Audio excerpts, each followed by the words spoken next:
मुनि वाला शांति प्रिय ब्राह्मण प्रिय नहीं है भगवान को, क्षत्रिय की भी बात भगवान नहीं करते हैं। यहाँ पर भगवान नहीं कहते कि भाई जो युद्ध में धैर्य रखता है, जो बहुत वीर है, वो मुझे प्रिय है। यहाँ श्री कृष्ण ये भी नहीं कहते हैं कि जिसको कुशलता से व्यापार करना आता है वो मुझे प्रिय है। यहाँ पर श्री कृष्ण क्या कहते हैं कि मुझे अपना सेवक प्रिय है। यहाँ पर मैं सेवक के अधीन रहता हूँ। तो यहाँ पर भगवान ने सेवक का ही गुण बताया है कि जो सबकी सेवा करता है वो शूद्र है। तो यहाँ पर आप देखिए कि भगवान किसको आदर दे रहे हैं, भगवान उसी को आदर देते हैं। भगवान ना तो ब्राह्मण को आदर दे रहे, भगवान आप और हम जानते हैं कि भाई भगवान का ब्राह्मण मस्तक है, क्षत्रिय भुजा है, वैश्य जो है वो उनका उदर है, और जो चरण कमल हैं वो उनके शूद्र हैं। यहाँ पर आप और हम इस तरीके का वर्णन देखते हैं शास्त्रों में। पर यहाँ पर भगवान देखिए तो भगवान किसको प्रेम करते हैं, भगवान ने क्यों कहा कि भाई मुझे तो मेरा सेवक प्रिय है। आप रामचरितमानस पढ़ेंगे तो यहाँ पर भगवान ने अगर सबसे प्रिय अपने आप को कहा है कि भाई मैं किसी से प्रेम करता हूँ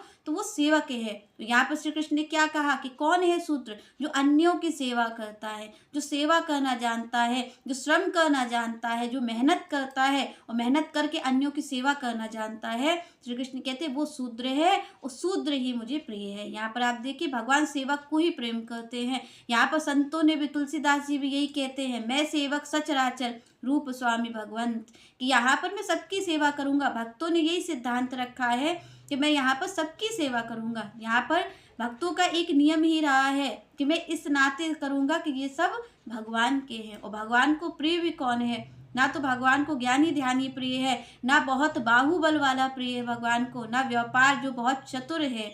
आप और हमें क्या लगता है कि भाई हम ज्ञानी होंगे तो भगवान के हम प्रिय हो जाएंगे, अगर हमने शायद बहुत बल होगा किसी चीज़ का तो हम भगवान के प्रिय हो जाएंगे, अगर हमारी बुद्धि बहुत चतुर होगी